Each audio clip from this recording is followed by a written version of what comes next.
नमस्कार दोस्तों, जय जोहार। मैं कौशल तिवारी और बीनिया संझा में आपका स्वागत है। वैसे तो डबल इंजन की सरकार यानी विष्णुदेव साय सरकार की कार्रवाई को लेकर बहुत सारे संगठन नाराज हैं और नया रायपुर के तूता में कई संगठन लगातार धरना दे रहे हैं। इस बीच भीषण गर्मी, धूप, आंधी, तूफान, बरसात सबको वे लोग सह रहे हैं। उनसे कितनी बात सरकार के प्रतिनिधि कर रहे हैं कहना बेहद कठिन। लेकिन आज हम उन दो बड़ संगठनों की बात आपके सामने रखने जा रहे हैं जो न्यायालय से जीत कर फैसले लाए हैं, लेकिन सरकार मानने को तैयार नहीं। इसमें से एसआई भर्ती का मामला है जो 2018 से लंबित है, पेंडिंग है। और एसआई भर्ती परीक्षा देने वाले परीक्षार्थी रिजल्ट की मांग को लेकर उप मुख्यमंत्री और गृह मंत्री विजय शर्मा के दरवाजे भी पहुंच चुके हैं। इन अभ्यर्थियों के पेरेंट्स यानी मां ने तो विजय शर्मा के मुंह पर ही महतारी वंदन योजना की राशि वापस कर देने की बात तक कही,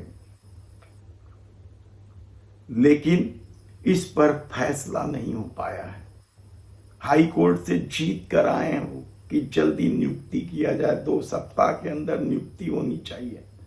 और कई महीने गुजर गए, सप्ताह तो छोड़िए आप, कई महीने गुजर गए, लेकिन उनकी नियुक्ति नहीं की जा रही है। हालांकि उन्हें बलपूर्वक गृह मंत्री के घर के सामने से, बंगले के सामने से नया रायपुर बसों में डालकर छोड़ दिया गया था, लेकिन वे धरना नहीं दे रहे हैं।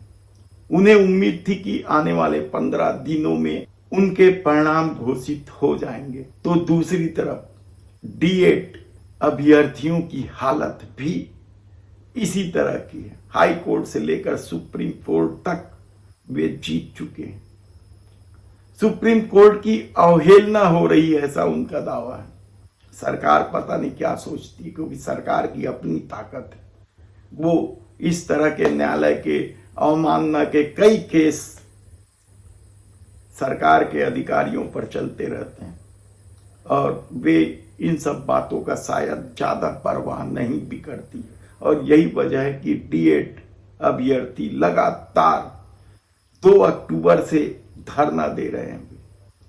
6 माह हो गए सुप्रीम कोर्ट के आदेश को भी, यानी सुप्रीम कोर्ट के फैसले को, लेकिन अभी तक उनके साथ न्याय नहीं हुआ है। किस तरीके की परेशानियों से गुजर रहे हैं वो कहना बेहद मुश्किल है। और जो व्यवस्था सरकार ने की है वह केवल एक टीन का शेड लगा दिया गया, यानी चारों तरफ से वह खाली है। धूप भी भीतर पहुंचता है तो बारिश और हवा में उनकी हालत खराब हो जाती है। आप कल्पना कीजिए कि रात में जो धरना दे रहे हैं, कई संगठन दे रहे हैं, वे किस तरीके से रात गुजारते होंगे यदि हवा पानी आता होगा। लेकिन सत्ता को इन सब बातों से कोई परवाह नहीं, वे लगातार धरना दे रहे हैं। अब सवाल ये है कि क्या जो संगठन धरना दे रहे हैं या जो संगठन न्याय की मांग कर रहे हैं, वे नवरात्रि तो मना नहीं पा रहे हैं। डीएड वालों का तो यही आरोप था। हालांकि एसआई भर्ती वाले घर चले गए, वे नवरात्रि मना भी रहे होंगे, लेकिन डीएड वाले तो नवरात्रि भी नहीं मना पा रहे, दशहरा क्या मनाएंगे। लेकिन जो परिस्थितियां दिख रही हैं, क्या इन एसआई भर्ती और डीएड अभ्यर्थियों का दीपावली भी अंधेरा में गुजरेगा? न्यायालय की रोशनी भी क्या अंधेरे को कायम रखने के लिए सरकार ने जो बाधा खड़ी की है उसे दूर नहीं कर पाएगी। ऐसे कितने ही सवाल आपके मन में होंगे, लेकिन ये डबल इंजन की सरकार है और इसका अपना खेल है। देखना है कि इन आंदोलनकारी दिवाली, दशहरा तो शायद मना ना पाए, दिवाली भी क्या नहीं मनाएंगे। धन्यवाद।